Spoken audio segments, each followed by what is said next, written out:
That was the Talanta Hela Digital Hub launcher live from Kasarani Stadium, officially presided over by the Cabinet Secretary, Youth Affairs, Sports and the Arts, Honorable Ababu Namwamba.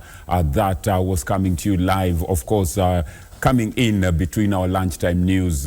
Thank you very much, Doreen Angare, earlier on, handing over the baton to take it over and take you through some of the highlights that the Cabinet Secretary has spoken about during the Talanta Hela Digital Hub launch. The reinstatement of football into the international calendar, which he clearly calls out has been a big stepping stone in terms of improving Kenyan soccer. And some of the key highlights that is also mentioned as a result of the reinstatement has been the Rising Stars performance, beating Cameroon and of course eliminating Angola and proceeding to the next hurdle. Very good indeed, and it's a big step in terms of improving Kenyan soccer standards. Of course, Harambee Stars going through lots of international friendly matches, the latest being having been held, or not been held, but having held Russia to a 2-2 draw, having beaten World Cup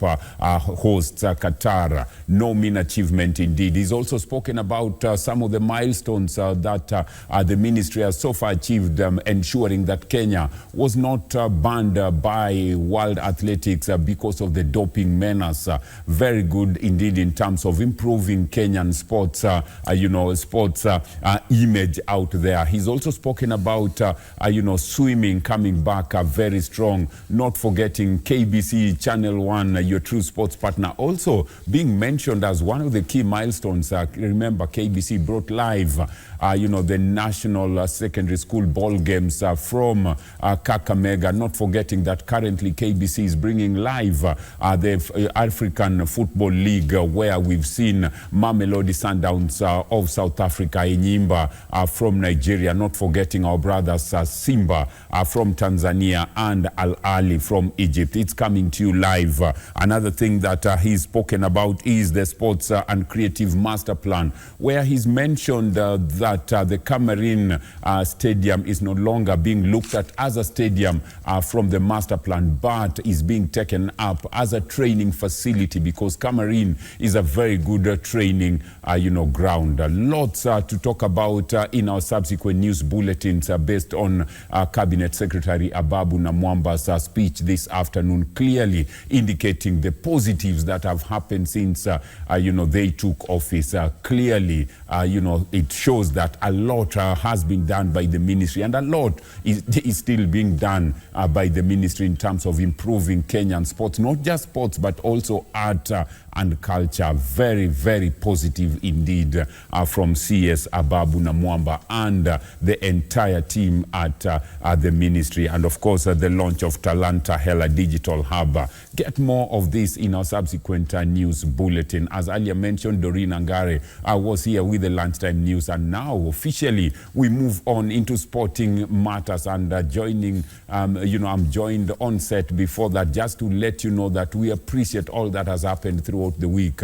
We'll be talking about the score, because normally the score brings us highlights of what's happened, but today we won't start off with the score. We will start with guests who are already with us in studio. Good afternoon and welcome wherever you're joining us from. Nairobi, Kisumu, Moyale, Mombasa, Marsabit, Turkana, Eldoret. It's that moment when we talk matter sports. My name is Amfa Pidi, and of course joined in set by a team of very young, upcoming athletes in their own rights. We are talking boxing this afternoon, and of course Mukuru Fight for Life boxing, initiative with us here in studio. Let me take the opportunity to introduce first the team with us. We are joined by Sakina Adie, who is with us here in studio. Sakina is a young upcoming boxer. I'd really want to find out why she went into boxing and not volleyball, but we'll be getting into that later on. Sakina, karibu sana kwenye studio. Karibu. Also joining us on set is, a Commonwealth Bronze medalist, Commonwealth Silver medalist, two-time Olympian.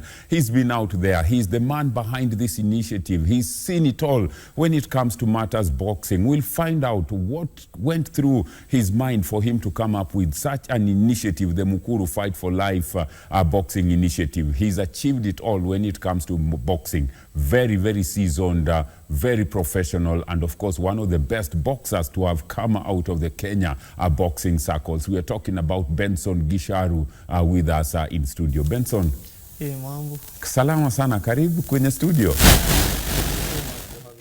Asante sana, nice to see you after a long time. Karibu sana. Then next to me we have, Dennis Muya. Dennis, also an upcoming boxer, very young indeed, with us here in studio. We'll find out more about how Dennis got into boxing and stuff. Dennis, good afternoon. Good afternoon. Karibu sana kwenye studio. Uko poa? Niko poa. Shwari? Kabisa, tutazungumzia mambo na boxing baadaye, lakini let me also take the opportunity to introduce other set of guests who are with us here in studio. They will be doing some demos on the other side of studio, and of course we will be joined by Yasin Shire, who is an assistant coach at the Mukuru Fight boxing initiative. You can see them on your set on the other side. That's Yasin Shire, who is the assistant coach, and also with Yashin is Jane Wangare and Emmanuel Mswahili, also with us in studio. Emmanuel Mswahili in red, then of course Jane Wangare, in gray on the other side of the studio. We'll be engaging them as well to just find out why boxing, and as you can see, they'll also be telling us. One thing I asked Yasin earlier on when we got into studio, and maybe I can ask Yasin before we get into it. Yasin, what's the difference between orthodox and southpaw? Maybe you can let us know, because it's something that many talk about all the time. Okay, Yasin. orthodox, okay, ndanza na southpaw. Obvious, ukiwa we ni boxer na una fight, lazima uke mguu ama mkono yako mbele yenye kona power. So kitu watu wengi wajaijua, kawe ni lefty, obvious mkono yako ya mbele ndio iko na speed na iko chap. So mimi nikiwa right, nitaenda na southpaw stand.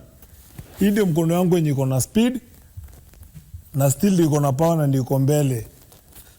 Ile kitu watu waelewi, hii mkono iko nyuma, ukiweka hivi mbele obvious hapo utakuwa slow. But hii ukiwa unatumia hii, kawe ni right handed, hii ndio mkono wako iko na power na same time iko na speed. That's why kwa gym si hata ukikuja kawe ni mrighty, tunakuchange unaenda southpaw. Na ndio best stand yenye mimi najua.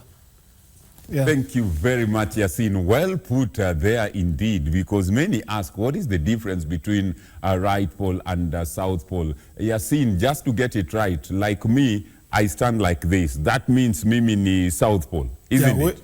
Yeah, we're in south pole. Mini south pole. Yeah. Okay, we'll be talking much about that as we get Wangare and Mswahili to help us in terms of demonstrations. But lad, let's get straight into it with us on set. And I'll first of all say congratulations, Benson, for coming up with this.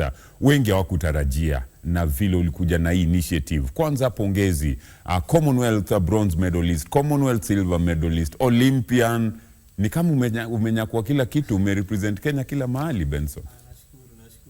Nadhani ndio maana nilifika mahali. There's a quote that says you can't dig another hole by digging the same hole deeper. So niliangalia nikaona naendelea tu kuchimba the same hole, so wacha nijaribu ni at least ni dig another hole. Na digging another hole is by bringing some other boxers, young boxers. Benson, I read an article about you where you clearly said that the only thing you can live in this world when finally time comes that you have to bow out is to live a generation that is inspired out of boxing, and that is what you're doing at the moment. Nilikuwa nimesema what I have achieved as a boxer, that's the gold medal will die with me when I'm buried, but ile impact yenye nda create kwa watu will always remain. At least mtu akisema kama si Benson, kasa hii mimi usemanga kama si coach Morris Maina, kwa ile sacrifice yenye alijipatia mwenyewe ndio nifikishe mahali niko, sijui ningekuwa wapi. So the same legacy ndio ningetaka sana kuacha. Sawa, kabla sijawahusisha mabondia hawa Dennis na Sakina, pengine na Yasin pia baadaye kidogo, hebu niulize ilikuwaje mpaka ukaja na wazo kama hili kuanzisha Mukuru Fight for Life boxing initiative, na ilianza lini? Kwanza kabisa after London Olympic 2012 nilikuwa nimeanzisha club, but bado nikasikia ni kama naweza tupa some few punches, so nikaendelea hadi 2018. Baada ya 2018 Commonwealth game ilikuwa ni Gold Coast, nikafikiria tu hii ni enough, wacha tu nirudi kwenye nimekulia. I recall very well when I was 13 nilikuwa na go through a lot, but nika find solace kwa boxing. So nikafikiria the same thing, maybe kuna vijana wana go through a lot the same way nilikuwa na go through a lot, at least mimi naweza connect the dots, always connect the dots. So wacha nirudi nianzishe the same initiative yenye ili nifanye nikuwe mtu mwenye niko kwa sahi. So that's how I started Mukuru Fight for Life. I started in 2019. Yeah, January. Hadi tarehe nakumbuka. Hadi tarehe unakumbuka. Excellent. And just to let you know that Benson Gichanu ended up in boxing as a result of venting out the frustrations that he had out of life. But after that, the rest, they always say, is history. He's seen it all in terms of coming up as an amateur, going out to represent the country, and now has come up with this noble initiative that has seen many boxers like Dennis Muya here joining the boxing scene. Dennis, ulijipataje ukajikuta kwenye boxing? Ilianzanga tu simple tu, silikuwa like vile tu unaweza ka mtaa hivi tu umekaa tu. Akakama kaanza akasema anataka kufungua club ya boxing.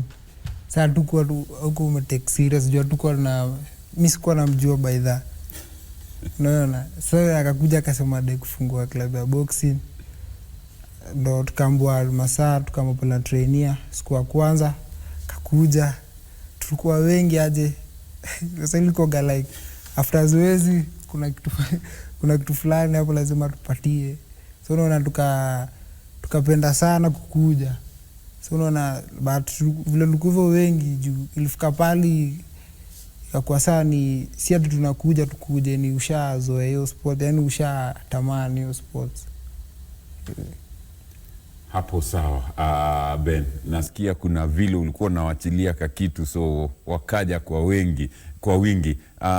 Hebu tuende kwake Sakina. Sakina, nawe ulijipataje kwenye boxing? Mimi nilikuanga tu idleness, naenda kwa hall naangalia. Sasa hadi natamani kutrain tu. Siku ikafika ndo nikaanza kutrain. Na ukajikuta tu umeendelea hivyo kabisa. Benson, nikisikia wanavyozungumza hawa Dennis na Sakina, inaonekana ni kwamba ulizingatia sana maeneo ya Mukuru, ukaangalia ukaona ya kwamba hapa kuna uwezo, kuna talanta. Je, ni nini ilikusukuma? Sababu umeangalia kwamba ukaona hawa mwanzo uko na ile na ari ya kuhakikisha kwamba umeanzisha club na umewafunza na kuna wale ambao wataendeleza boxing. Lakini wanavyozungumza unaona ya kwamba pia ilibidi utafute, kizungu anasema bait. Baada ya mazoezi kuna kakitu, so wakaja kwa wengi. Kwa sasa uko na mabondia wanga? Tuko na wakifunga shule mostly inachezea between 30 to 40. But kwa saa hii ni 20 to 30 hapo. 20 to 30. Kenye nilifanya by the way, kwanza kabisa nilipray na nikaomba God sana anipatie wisdom. Na nikaongea na coach fulani anaitwa Mandela, pia anafundisha anafundisha ball. Nikamwambia naona hapo hivi utanisaidia.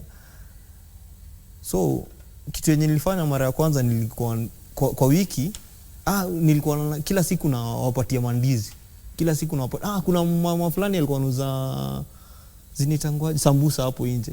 So kila siku nawapatia sambusa for like 2 weeks. After that nikakwambia saa ile kuintroduce responsibility kwao, ikakuwa naambia watu wawili watu wawili wako wanafagia the whole week. Ukikosa siku moja, the whole week ni siku 5, kila siku unahesabu ni 10. Ukikosa siku moja wewe nakupatia 40, mwingine anampatia 50. Ikakuwa wana rotate for like 3 months. After 3 months wakakuwa sharpened ile kitu. So hivyo ndio niliwavutia. Inaonekana kwamba coach, ilibidi pia ukaangalia ni nini unaweza tumia kuwavutia hawa na mwishowe wakaingia kwenye mtego. Na hiyo mtego jinsi navyo wengi hawajui ya kwamba uliingia kwenye boxing na ile hasira. Sasa wao hii mtego wameingia kupata kidogo, lakini sasa umejikuta kwenye boxing.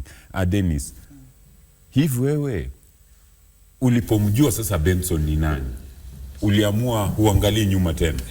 Niliamua juu vile alikuwa anakuja kwa gym, kuna vile anakuencourage, unaona kuna hope. Unaona vile anaongea ni kitu inaeleweka. Sapo ndo niliendelea sasa kumjua zaidi. Mambo kama yapi alikuwa anaeleza hiyo, sababu umesema alikuwa anawaambia anawapa hope. Like sana kuelezea sapali tuseme place yenye unaishi, anakuambia hapo hiyo si place yenye unafaa uishi. Sababu kuna yenye God amekuwekea na kuna sababu lazima ujitolee na ujiamini tu kabisa.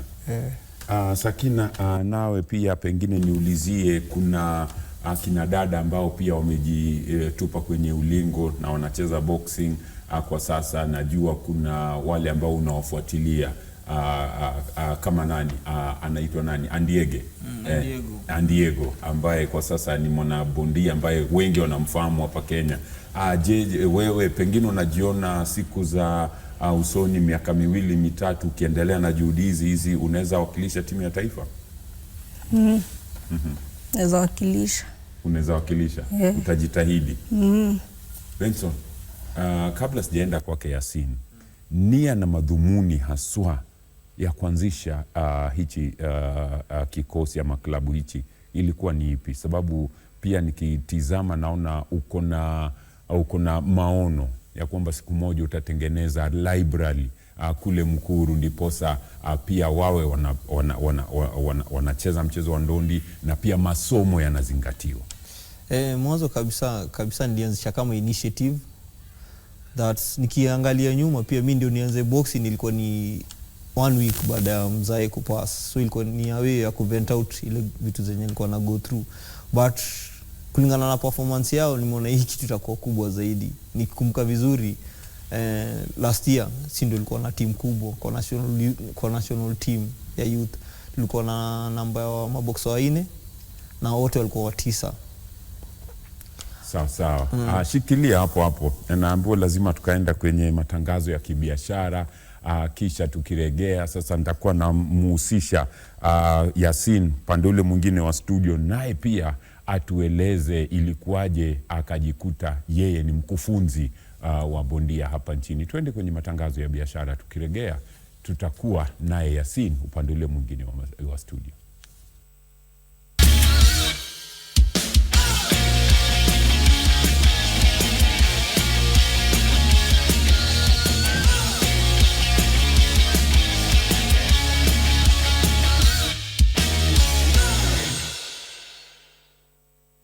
Boxing fans, as we are with boxers in the studio, and I'll start off at this point by engaging Yasin. We have Tyson Fury taking on Francis Ngannou from Cameroon. That's this weekend, a big one. That's it. Will Francis top the match talking, the match confident Tyson Fury? Will have to wait and see. But let's engage Yasin. Yasin, mwanzo unamshabikia nani, Tyson Fury ama for once Mwafrika Francis kutoka Cameroon achakue awai kumpiga Tyson? Je, upande upi unalalia wewe? Katu nywele ngumu, sio? Nywele ngumu. Haya, hebu tupashe.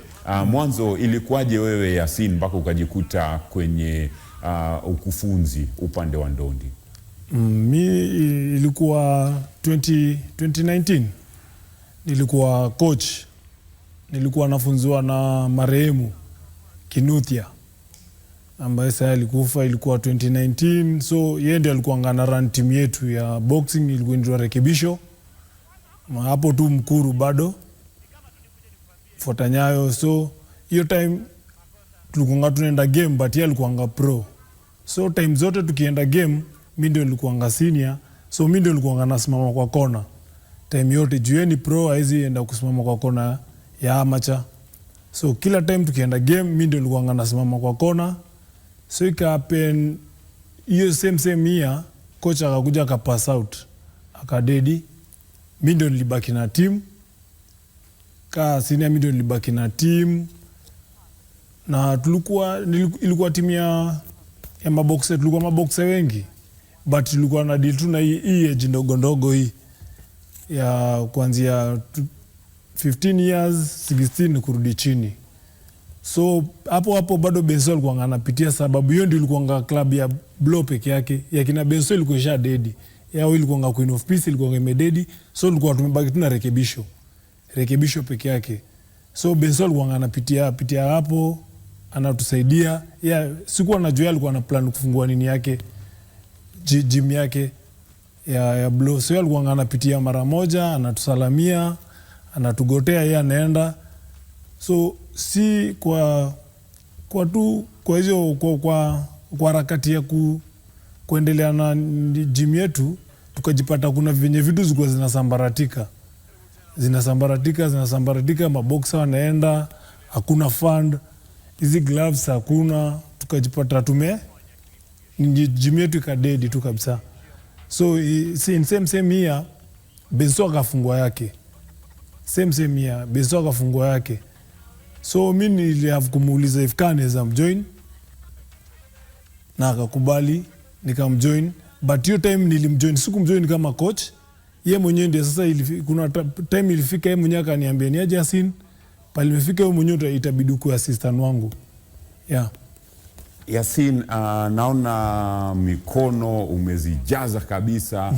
Pengine utueleze tu ama unaweza fanya ile kimombo tunaita demonstrations, unazitumia vipi kuwafunza mabondia kama vile Wangare yuko hapo na pia namuona pande hiyo Mswahili. Pengine unaweza kufanyia tu demo hizo bidhaa unazitumia vipi kwenye mazoezi? So hizi ni pads. Naweza fanya demo na Wangare kiasi, guard juu. So kitu ya kwanza na make sure stand ya boxer iko sawa kwanza. First, stand lazima iko sawa. Mimi naanzanga kwa miguu, sababu mimi nimefunzwa, by the way mimi ni mwanafunzi wa Benson kwa coach, yeye amenifunza. So na hiyo kitu ya kwanza nasema tu nashukuru zile vitu amenifunza, na nashukuru ule coach mwenye nakuwa mimi mwenyewe najivunia. So tutafanya tu demo kidogo tu na Wangare hapa. So naangalia miguu kwanza, guard juu, hii na kwa hapa kaju.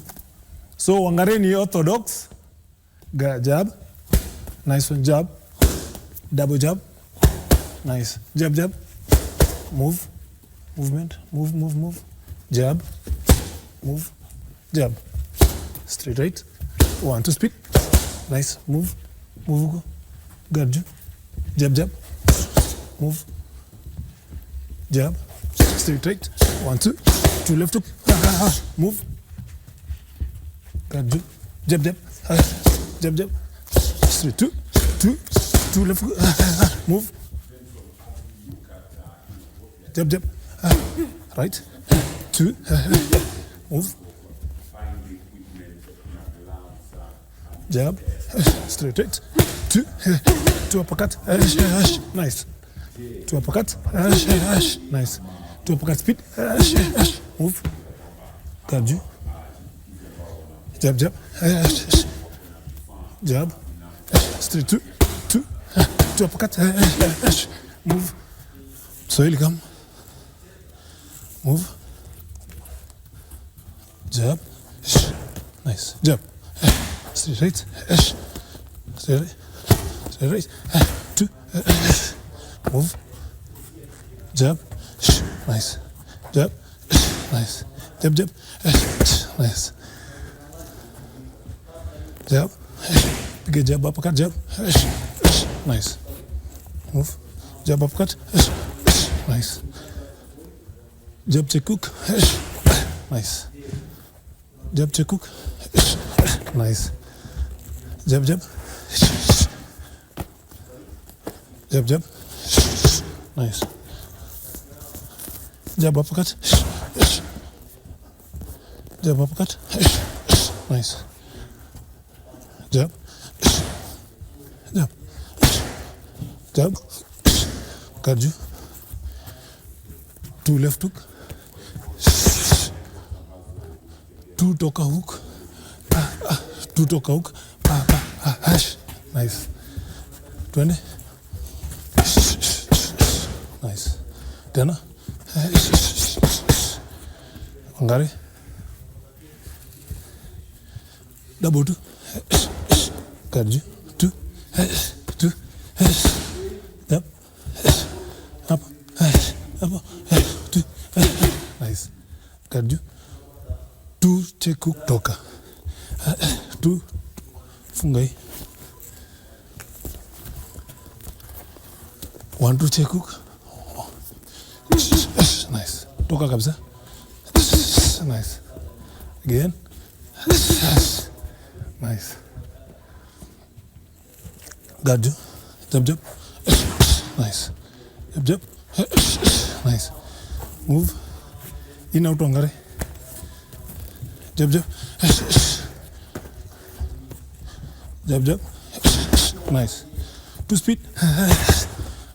Move. Move. 4 speed. Jab jab. Jab. Up. Nice. Jab. Jab. Up. 2. 4. Jab jab. Jab. Up. 2. Yeah. That keenly. Just hang on, I'll engage you in a short while, but just to let you know that we follow happenings around the country and what's making headlines. Right now, we want to tell you about a very, very interesting story. Very good indeed, because one of our own here in the country, that's Wanjiru Karani, popularly known as Angie, Wanjiru Karani Mbugua, who is the Secretary General of Tennis Kenya, was voted in as the East African President of Zone 4. Very good indeed. And not only was she voted in the President of, East African President for Zone 4, she was also voted in as the first woman, the first Vice President, the second woman first Vice President in Confederation of African Tennis to be elected or voted in as the President of the East African Zone 4. She made history by becoming the first woman to do that. We are currently joined by Wanjiru online, to just let us know how everything, panned out. Wanjiru, good afternoon, Wanji. Good afternoon. Hi. Hi, Wanji. Nice to see you. How have you been? Very good, thank you. What about you? Fine, thank you, thank you. Congratulations are in order. Congratulations. No mean achievement. Congratulations, Wanji. Thank you so much. Thank you. I appreciate that. I know a lot must have been put in, a lot was going through in terms of getting this, vote in. Tell me, what was going through your mind when the counting was done? Were you that confident that you would bag in and become the first woman, to clinch the president, the East African president, Zone 4 president? What was going through your mind when the voting was, the counting was going on? Well, I must say I was, the first one I was, we had 2 rounds. So the first one was, I was quite anxious because I did not know what it would look like. And then we tied for 5-5. And then we had to go again for another round of voting because at that point there was 1 spoiled vote. So we had to go again for the second one. So the first one I was quite anxious because, I had no idea to know what my numbers looked like. But with the second one, all of a sudden I calmed down and I knew, I started having a plan. If I win, this is what I'll do. If I lose, this is what I'll do. I was okay with the outcome. Thank you and congratulations very much. And of course, becoming the second African woman to be voted in as the vice president, Confederation of African Tennis. Congratulations, still keep coming through your way, Wanji. Thank you. I really appreciate that. It was a surprise actually that to discover that no woman had ever led East Africa. Kat has been 50 years old, and for me to be the second woman in 50 years, I mean, that is kind of sad. You go into history books, but there's always an inch that makes the mile, and you've made the inch, which means you've opened the door for other women. How does this make you feel generally, the first president, the first African woman president, Zone 4, and of course now being the second woman vice president of, of CAT? This clearly opens the door for other women to come up and have faith and hope for the future.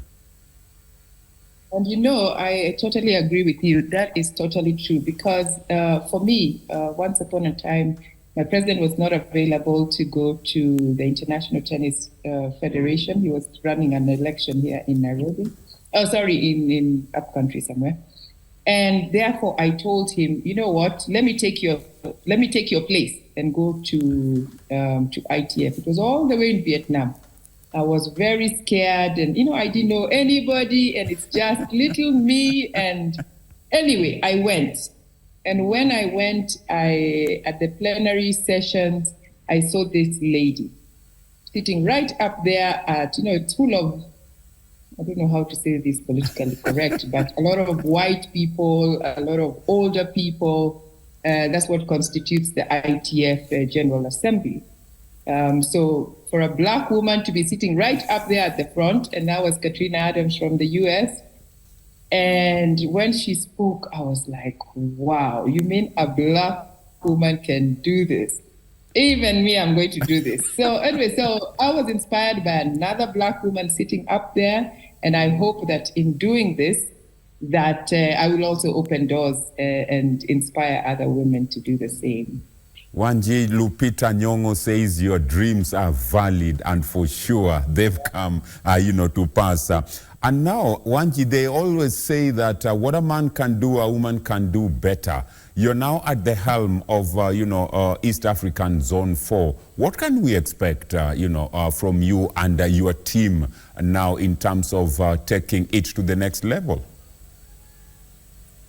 So, Zone 4 is very lucky to have me because I have such big dreams for our region. I have, over the years, I've actually been slowly just bringing together everybody. Tennis Kenya is always a little ahead in terms of finding out opportunities that are available to us, either from ITF or from CAT. So I've already started playing this role of just getting everybody and asking them, have you done your digitization? Have you applied for this tournament? It is possible to run this tournament. This is how we do the budget. So this is what I've been doing the last maybe 2 years or so. So for me now, it's because I have the full permission now to implement all the dreams I had for Zone 4.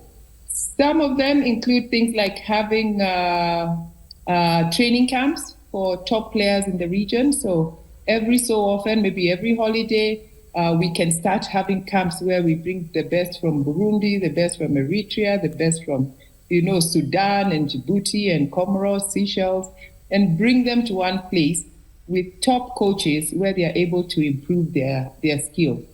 Some people are not as lucky as Kenya to have some very skilled coaches, but Kenya, we have like 3 or 4 ITF level 3 coaches.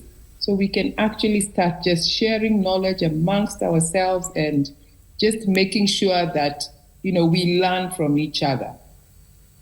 Wanji, I mean, well put there in terms of delivery and in terms of bringing, the best players around. I was about to, to just have a rejoinder on the same by asking, we have the best, the Ismail Changawas, the Kibets, not forgetting Angela Okutoi. How do we build from here to get more of the, the Kibets, the Changawas, the Okutois? Yeah, it's actually, we do. So this is the thing with the East African region. We have so much talent, but we've only been able to get Sada Nahimana from Burundi here, and of course our very own Angela of Putoy. But I believe that where these guys came from, there are like 50 others. So my dream is to be able to help countries in this region improve their participation, improve their performance training, that every time we hold one of these international events, whereas right now international events are attracting about 15% of East African countries participating, now we want to turn it the other way around so that we have 85% from the region, and then the 15% are the guys who come from Europe, Asia, America, to come and looking for points. When we hold this tournament, we hold them because we believe our players need these tournaments back home to be able to get these ranking points. But what has been happening is we get a lot of visitors and fewer players from the region. So I'm hoping to turn that around to make sure that there are more players from the region than the ones that come. Wanji, I'm personally not in doubt of your, of your abilities to deliver this. Looking at how you've worked through at Tennis Kenya, the latest being the Billie Jean, tennis that you delivered, not just delivered, but exceptionally delivered with lots of expectations, and well done for the same. Wishing you all the best, and hoping that we can catch up at the club, you know where, and have more discussions over the same. Yes, of course.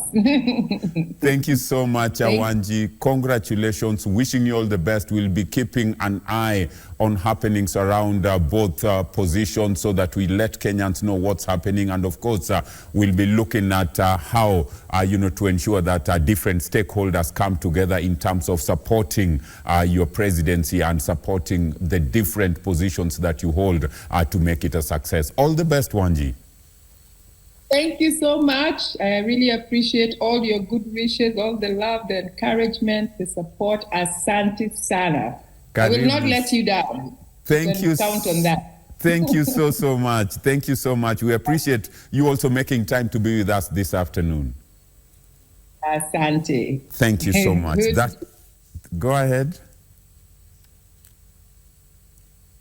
Sorry, that has been Wanji Karani Mbugua, the Tennis Kenya Secretary General, who was voted in the first woman president of, Eastern African President Zone 4, and also the second woman to be voted, African woman to be voted in as the Vice President of Confederation of African Tennis. No mean achievement. A lot now lies on her desk in terms of moving Zone 4 to the next level, and of course bringing up lots in terms of delivering the dreams that they had from an African or a continental perspective. We are wishing her all the best, and we'll also be keeping an eye on her promises to ensure that she delivers as promised. The Wanji I know, delivery is not a question. All she needs is the support, and she will deliver. Congratulations are in order for Wanji for that. Benson, let's now engage and look at how do we move forward in terms of these young ones? What are your dreams? You want to produce Olympians, Commonwealth Games champions, world boxing champions. What are your dreams? We all view success differently. So to me, success, I believe, is having a successor who will achieve more than you've achieved. Kasa dream yangu mostly na kongani kati yao kukuwe na at least a gold medalist kwa Commonwealth Games. Mtu mwenye at least hata atashinda game moja kwa Olympics, kwa sababu sijaishinda game yote kwa Olympics. So dream yangu, na saa zingine mimi huangalia naona dream yenye niko nao ni kubwa zaidi yangu mimi mwenyewe. Okay, and as we do that, let's start winding up this. Dennis, where do you see yourself in 5 years from a boxing point? Unajiona wapi pengine miaka 5 zijazo ukiendelea na juhudi hizi? Mi kulingana na vile na bidii yenye tunaendelea nayo, in 5 years nakuwa, I think tuseme ndakuwa in step ingine kubwa, one step ahead. tuseme like dream, kuna dream unaweza pata ta kucheza Olympic, but kuna unadai kuchorwa kazi, kuchorwa ukarao, kitu kaa hiyo. But me now in serious note, by 5 years ama tuseme 3 years takuwa yenyewe niko step ingine kubwa kabisa. Nije kwako Sakina, kwa mwanadada ambaye anakutizama sasa, pengine una wasia gani unaweza mpatia? Sababu wengine wanaona boxing ni mchezo ambao pengine watu ni kuumizana na kupigana. Unaweza kuwa na ujumbe gani kwa mwanadada ambaye anakutizama kwa sasa? Mimi naweza waambia tu boxing si sports ngumu, ni kitu tu ya akili. Unatumia tu akili wakuje wacheze. Pengine basi kabla sijampa Benso the last word, niende kwake Yasin. Yasin, ujumbe gani unaweza ukawapatia wale ambao pengine wako Mukuru kwa sasa na wangependa pengine wajiunge nanyi? Ni wasia gani unaweza wapatia na watawapata vipi? Okay, mimi ile kitu ningependa kuambia, kwanza nashukuru wazazi wa hawa watu wenye wanatupatia, kwanza can't take it for granted, so mimi nawashukuru kwanza. Alafu pia wazazi wape watu wao at least time, na pia tuna concentrate sana kwa masomo, ni poa, lakini pia tuangalie talent. Masomo ikikataa, talent inaweza kuokolea. Sawa? Okay sana. Benso, you have less than 30 seconds, your final word. Create your world. Hatukuwa created to make money and die. Tulicreatiwa to make a difference. So kwangu mimi mwenyewe naweza taka ku make a difference kwa vijana. Na so far nashukuru God sana mahali wamefikia. Asante sana.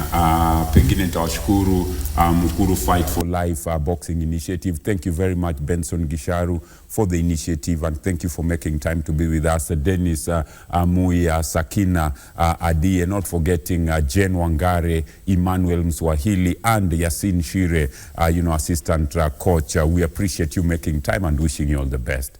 At this point, we will do things unorthodox, if I may use the boxing language from what we've always done. I will be taking you through the score to just give you highlights of how events unfolded. Highlights being Kibiwot Kandie winning the Valencia, rally, not forgetting our very own Eliud Kipchoge being celebrated by Nike. Rugby World Cup highlights, not forgetting Formula 1, and of course Cricket World Cup and the African Football League. In that, it's at this point that we say on behalf of everyone who's been behind this, the transmission controller, the director, the producer, not forgetting the camera ladies, we want to say thank you very much for having kept us company. As I always say, kuonana kesho ni majalio yake Mwenyezi Mungu, but we leave you with the score to give you highlights of how events unfolded. Thank you and bye-bye for now.